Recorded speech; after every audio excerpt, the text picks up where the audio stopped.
Sorry, Hollis, that we missed you before we start recording. So my name is Rosemarie Ferrante. As Hollis mentioned, she and I have been doing workshops together, for over 5-7 years. We have started doing more particularized workshops. And so we're so happy to have Denise here to talk about estate planning post-divorce. And I didn't mention that I am an attorney, but I focus solely on non-adversarial divorce. So divorce mediation and collaborative divorce. And you all have Hollis's information and my information from the emails and also our website. Please know that we do have some upcoming workshops. Our typical Divorce 101 workshop for people contemplating or in the early stages of divorce. We have one scheduled that we didn't put out on our website yet for April 8th, and that will be via Zoom. And then we're going to have our May workshop in person, and it will not only be Hollis talking about top financial considerations and myself talking about top legal considerations, but we're also going to have a divorce coach joining us. So you will, if you're interested, follow our Facebook page or check our website, which is divorceresourcect.com, and feel free to reach out to us with any questions. So without further ado, we are so happy to have Denise with us. She's an estate planning, elder law, and probate attorney, and she's going to share her knowledge with us. Thank you so much, Denise. I'm so happy to be here with you. Can everybody hear me? I'm assuming. Yes. Yes, Rosemary, can you hear me? Yes, we can hear you. Yes. Okay. Good. Just wanted to make sure because of the always have to check with technology these days. So I'm very happy to be here with you. As Rosemary said, I'm an estate planning, elder law, and probate attorney. And when it comes to issues with regard to divorce, estate planning is as you can imagine, very important. So I'm hoping that I can touch upon some of the issues that come up with estate planning and divorce in the process of divorce or post-divorce. And of course, we're happy to take questions as well to answer anything that you may want to address. So the important documents that every person should have set up for themselves is a last will and testament, a durable power of attorney, and an advanced healthcare directive. And we're going to talk a little bit about each of those three documents. So for a will, what is a last will and testament? A will allows for the distribution of assets from your estate. Basically says who gets what. So property that is in your name alone passes to those people or organizations like charities that you name in your will. Joint accounts, assets that have a beneficiary already, like life insurance policies or IRAs, 401ks. These accounts don't get distributed according to your will because they already either have a co-owner or you have named a beneficiary for them. So what happens to your estate while you are going through a divorce or after your divorce? My first recommendation is if you have decided to divorce, to speak to a divorce attorney as to whether or not you can update your will or beneficiaries on accounts before or during the divorce process. Once a divorce action is pending, there's something called automatic orders that may prohibit you from changing beneficiaries on life insurance policies and also other accounts that may have beneficiaries like IRAs, 401ks, etc. So a will can name guardians for your children if you have any children under the age of 18. If you predeceased your former spouse, he or she becomes the sole guardian of your children. Your will can list and dictate who will be the guardian if your former spouse predeceases you. A will can also create a trust for minors who might inherit assets, for a beneficiary who might have a disability, for a beneficiary who may have creditor issues or be otherwise unable to manage their money, perhaps drug or alcohol issues or addictions, for example. This is a good thing to have in place because we would not want to leave any money to somebody who doesn't have the wherewithal to know how to manage it, or where the monies may be attacked by creditors or may interfere with state or federal benefits that the person may be otherwise entitled to. You can set up a trust within your will itself. Again, for the items that we mentioned above, minors, those with disabilities, and so on. Or you can have a separate standalone trust document. That's called either a living trust or a revocable trust that can outline the distribution of your estate after you die. So having a trust in place can often minimize or eliminate probate. It also makes it quicker to make distributions to your beneficiaries. Generally speaking, probate could take 9 to 12 months or longer. If you have a living trust in place, it generally can happen much quicker than that after your expenses of estate are paid off. The monies can be distributed rather quickly. So if you die without a will, it's possible that the distribution of your estate may not happen the way you want it to. Because in your will, you can be specific about who is going to inherit from your estate or what assets you want to leave to certain people. But without a will in place, the court follows Connecticut law with regard to how assets are distributed. This is especially troublesome during a divorce, as your future ex-spouse could be entitled to all or part of your estate. So according to Connecticut law, if you don't have a will and you pass away during the divorce process, your future ex-spouse, who is still technically your spouse during the process, may inherit everything. This happens if you do not have any children or parents at the time of your death, if it's just you and your spouse. If you do have children together, your future ex-spouse will receive the first $100,000 of your estate, plus 1/2 of the balance. The remaining half would go to your children. If you have parents and no children, your future ex-spouse receives the first $100,000 of your estate, plus 3/4 of the balance. The remaining quarter would go to your parents. This is Connecticut law. So this is how your estate passes if you don't have a will in place. Even if you do put a revised and updated will and you set it up to disinherit your future ex-spouse, they may still be entitled to part of your estate according to Connecticut law. On the death of a spouse, the surviving spouse, even if he or she is soon to be an ex, may petition the court to take a share of the property passing under the will of the deceased spouse. This share is called a life estate. It's basically interest, the interest value of 1/3 of all the property passing under the will, owned by the deceased spouse at the time of his or her death, after the payment of all expenses and taxes.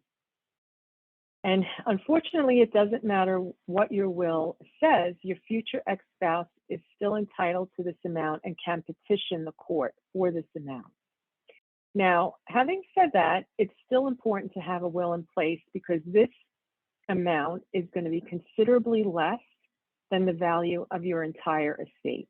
So updating your will is still critical while you're undergoing the divorce process.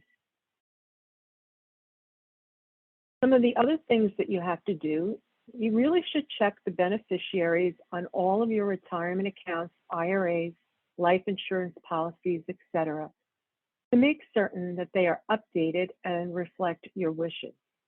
Because these accounts fall outside of probate, if they have a beneficiary, you should keep the beneficiaries up to date. This is especially important during a divorce, obviously, and as mentioned, you should change beneficiaries as soon as possible, prior to filing if possible. We mentioned earlier about the automatic orders that the court may put in place.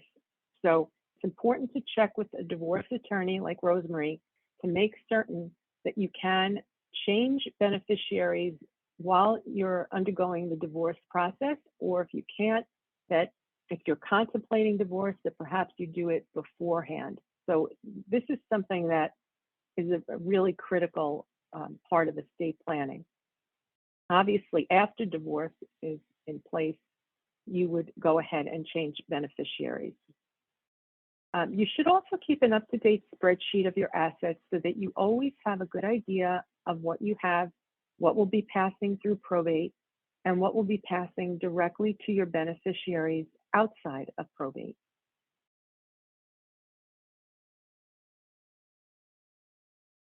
How does an irrevocable trust fit into an estate plan? So in addition to the revocable or living trust that I mentioned previously, an irrevocable life insurance trust called an ILIT can hold and own a life insurance policy. Upon the insured's death, the proceeds are payable to the trust and can pass to heirs free of estate taxes. This ILIT can also hold existing policies if you already have a life insurance policy in place already, if you wanted to transfer this to the trust. And it can also avoid taxation as long as the insured lives for 3 years past the date of the transfer. So it can hold new policies and it can hold older policies as long as the insured lives for 3 years. For divorced individuals, life insurance policies can secure child support and alimony obligations. The proceeds can be held in further trust for the minor beneficiaries to be managed by a trustee or fiduciary. This allows for better control over the spending of the proceeds.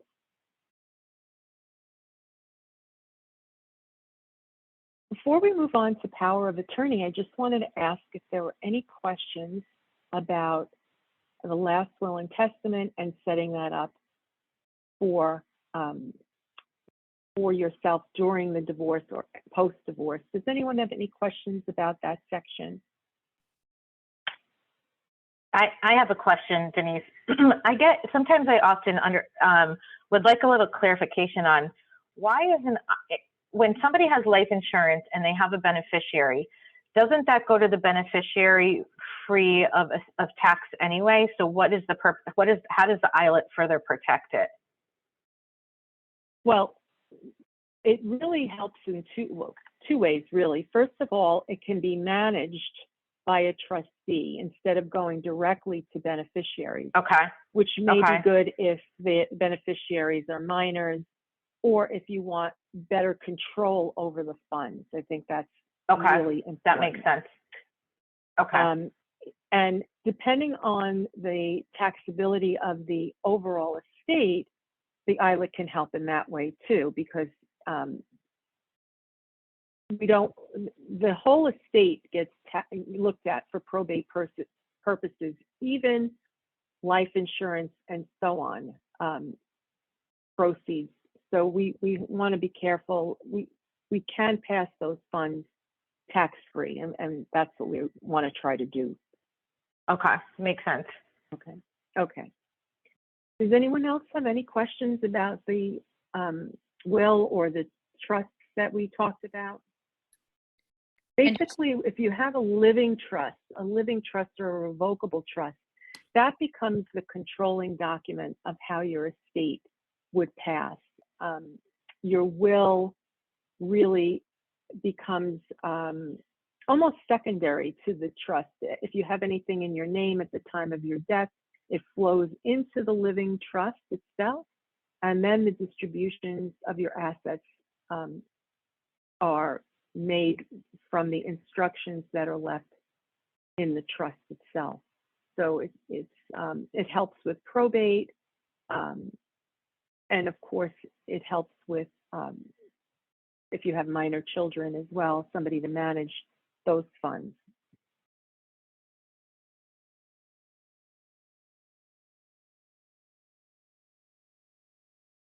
Any other questions? Is there something in the chat No, no, nothing in the chat. I had just put in there that people can feel free to ask questions in the chat if they'd rather Oh, do good. that than unmuting. Yeah. So we'll keep Okay. an eye on that and Super. let you know. All right, good. All right. So I wanted to move on to power of attorney. What is the power of attorney? So power of attorney is an authorization to act on someone else's behalf in a legal or business matter. A durable power of attorney allows this authorization to continue past the point of incapacity. This is very important, as the most frequent use of a power of attorney takes place after incapacity, when it is no longer possible for a person to act on their own.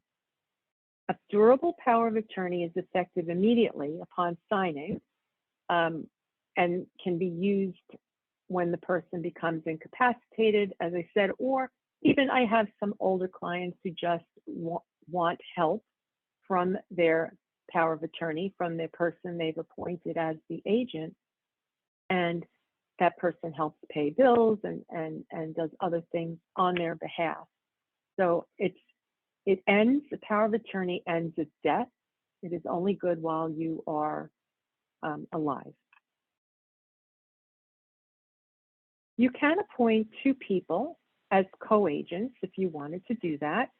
There is a choice of whether you want them to act severally, meaning they can act independently of one another, or jointly, meaning that they both have to act together. If you are going to appoint two agents, I recommend that they act severally, because it can be cumbersome for two agents to always act together. Banks and financial institutions sometimes have a hard time because both parties have to sign checks and have to kind of work together with everything that they do. That can be kind of cumbersome sometimes. You also have the option to appoint somebody as primary and somebody as backup, and that often works very nicely. If the first person is unavailable or can't serve, the backup person becomes moves into that position. So if you named your spouse, if you have an existing power of attorney and you've named your spouse as the power of attorney, as soon as the divorce action is filed, their authority ends. If you have named a backup person, that person then becomes your agent. They become the power of attorney. You really should update your power of attorney immediately so you can make sure it reflects your wishes with regard to your agent, who you wish to appoint in this position. Some of the powers that are included are the power to deal with real estate, putting a home on the market, accepting an offer, and so on, paying bills, working with banks, working with other financial institutions, financial advisors, accountants, dealing with annuities, insurance, stocks and bonds, handling estates and trusts, handling of claims and lawsuits or other litigation, dealing with benefits and retirement plans, prepare, sign, and file tax returns, and taking care of business or company matters. Those are the most common powers that are listed in a power of attorney. And they're the ones most likely for an agent to have to take care of. Then there's a whole other section of powers that are listed that are called optional powers that can be included if you wish. One power that's listed is the power to gift. This can be very broad. To whom should the gifts be allowed? How much? Right now, the current estate, the exemption amount is $16,000 per person, but you can make larger gifts if you wanted to do so with the filing of a gift tax return. You can give up to $16,000 without having to file a gift tax return. And anything over that, you have to file with your regular income tax, the gift tax return. Should the gifting include the ability to make gifts if you ever needed to qualify for state or federal benefits? So these are the powers and authorities that you would want to discuss with your estate planning attorney to see what you want to include as far as optional powers. Another optional power is the power to change beneficiaries. So if you think about your agent having that kind of a power and your future ex-spouse as your agent, if this is happening prior to, filing a divorce proceeding, this could be very problematic. So we have to make sure that we change your power of attorney and make sure that it's up to date with the person that you want to be in that position of power. There is a fiduciary obligation. Your agent owes you a duty of loyalty. That's what Connecticut law says. They owe you a duty of loyalty. They are to act in your best interest and to act as you would, not necessarily as they want. They are supposed to act with care and diligence and in good faith. Additionally, your agent can be responsible and held liable for any abuse or misuse of money. This helps to protect vulnerable people from financial exploitation and to provide a remedy for those that act inappropriately. The legal document gives your agents the ability to act on your behalf, to step into your shoes with regard to financial transactions, and to help you when you ask or when you are incapacitated. Without this, it would be difficult for others to assist you legally, and it would require your loved ones to obtain a conservatorship through the probate court in order to act on your behalf, which can be costly and cumbersome. That's why these documents are so important to have in place in case they're ever needed. Does anyone have any questions about power of attorney? I just want to make a comment, actually. So, one of the things that Denise had mentioned early on is one of the questions we get all the time as divorce professionals is, when can we make these changes? And it really does depend if you're litigating or if you're mediating. So, one of the things that's important to note that Denise just shared is power of attorney ends upon filing of divorce, right? But in mediation and collaborative divorce, we're often not filing until there's a signed agreement. So that might be 2 or 3 or 4 or 6 or 8 months into the process. Now with litigation, you're filing right away. And so that severs that power of attorney. So it really is important, to know what can you do and what changes can you make during the divorce process. It's highly dependent on what process you are proceeding with. And also, what kind of divorce you and your spouse are having. So if it's a highly contentious litigation that's going to last 3+ years, those are very different circumstances than if you're mediating in good faith and you know that you both are working together with the best interest of your family in mind, and will probably get through the process in a lot less time. So I just kind of wanted to add what maybe is obvious, but maybe isn't. Do you want to talk, Rosemarie, briefly about the automatic orders that I mentioned, and just explain a little bit more about what those are and how they come into play with regard to the different stages of a divorce? Sure. So yeah, the automatic orders are entered when you file. And so that means if you are a plaintiff in an action and you signed off on a complaint, the automatic orders become effective. They become effective for the defendant when he or she is served with those orders. Now, again, in a mediation or a collaborative divorce, nothing's getting filed until we have final agreement. I will say, with the caveat that sometimes people start in the litigation process and then move to mediation, and so automatic orders are in effect, the court's been involved. And there are some mediators and collaborative divorce attorneys who will file the divorce action during the mediation or collaborative process. Typically, I don't. There are always exceptions, however. But it's important to know, what do those orders say and when are they in effect in my circumstance? And so what those orders do is prevent many things from happening. Again, it comes from a typical litigation where it may or may not be a contentious divorce. And so you want to make sure both spouses are not dissipating assets, taking on additional debt, um, taking the children out of the country without permission. And so one of those things is that you cannot change beneficiaries of life insurance. Now, there's been a little case law on what about these other things? What about IRAs? What about changing wills? That's not specifically specified in the automatic orders. It really only talks about life insurance.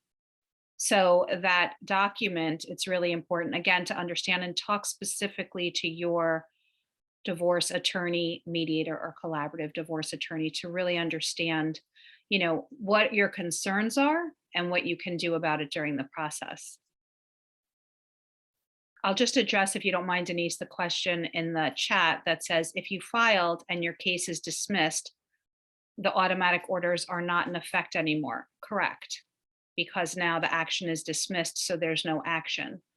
And so this is only when there are actions in effect, and again, that they're properly filed and properly served.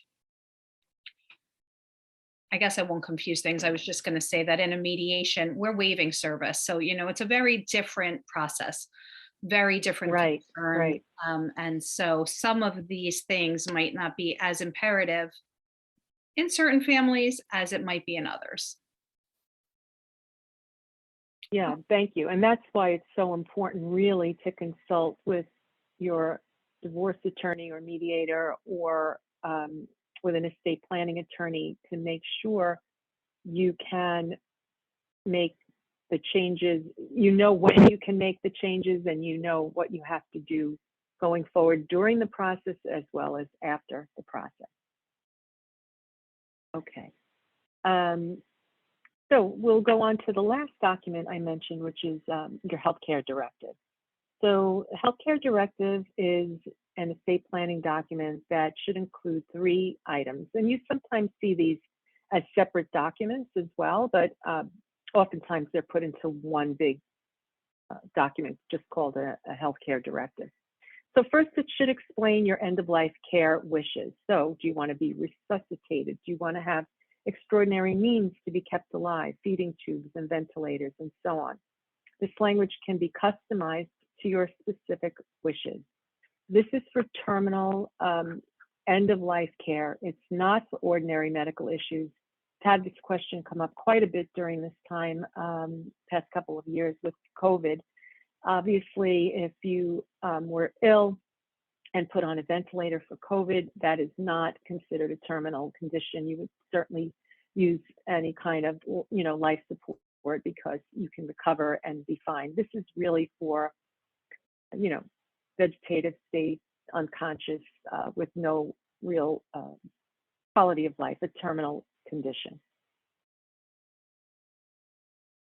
The second thing a healthcare directive does is it appoints a healthcare agent as well as a backup person to make medical decisions on your behalf when you are no longer able to make your own decisions.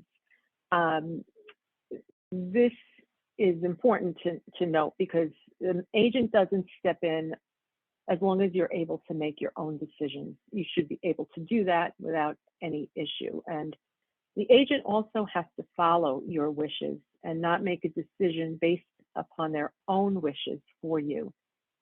This is something that comes up because, and this is why we have this document, because we don't want people coming to this kind of a decision-making process from an emotional place, which can often happen. So that's why having something in writing, which really lists your wishes, makes it easier for that person to follow your instructions because they know that's what you want.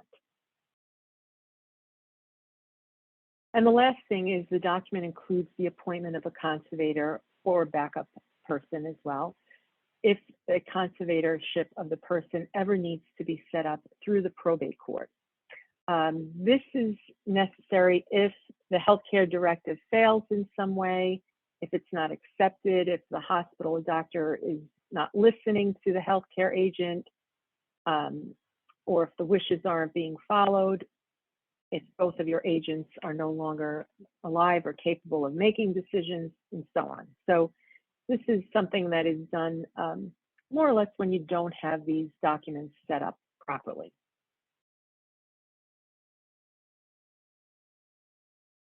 So the document gives your family and your doctors a roadmap about what you want, and it allows you to have the control. You can list your wishes, and you can appoint the person you want to make these wishes known. And it is better than having your family guess what your wishes are. This avoids a lot of arguments among family members, as you can imagine, because it really makes clear what you want for end-of-life care. An original should be given to your primary care physician, and copies can be given to any specialist, hospital, or other provider. Copies are as good as originals in this case, and most providers now scan these right into your file, so it's really simple. You should let family members know that this document exists and is on file with your physician, and the agents should be familiar with your wishes. So during a divorce, a healthcare directive that names your spouse as your agent is invalid after the divorce is finalized. It becomes invalid after the divorce is finalized. So you should prepare a new healthcare directive as soon as possible, as it still would be a valid document while the divorce is proceeding. So do you need to have an attorney to prepare all of these documents? I mean, I know that there are lots of documents available online. Those make me very nervous, not just because I'm an estate planning attorney, but there are so many things to look at and discuss, and especially during a divorce. Divorce presents many difficult estate planning issues that an attorney can help you to navigate. Standard documents do not address all of these issues. I've seen a lot of things go awry when people try to do their own documents. It just can't address or customize everything. Everybody has very unique and specific circumstances, and it's really important that you do get some assistance and advice in planning these documents. How often do they need to be updated? Overall, you should look at your documents every few years, 2 to 3 years, to make certain it still reflects your wishes. If everything is still correct and you don't want to make any changes, then it's fine. Your power of attorney, I recommend that you update every 3 years or sooner. Banks and other financial institutions do like documents that are more up to date. Hollis can speak to that as well, about how her company accepts power of attorney documents, and when they are more hesitant to do so, I think when they get dated. And that's my presentation for today. I hope that that was helpful, and we're happy to take any other questions that you may have.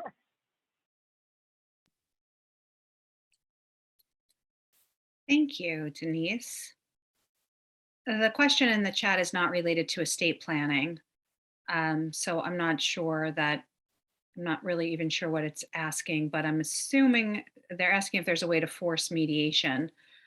So presumably because the question says something about a judge being involved, I'm going to presume that that's a litigation. And so yes, in litigation, there's many court dates that the court could assign to try to get resolution. So it's not really forcing mediation, but the court will have case resolution dates and status conferences and pre-trials with the judge and special masters with other attorneys. So there are definitely some built-in ways in the litigation system to try to get people to resolution before the trial date. So are there any other questions about the information that Denise shared with us?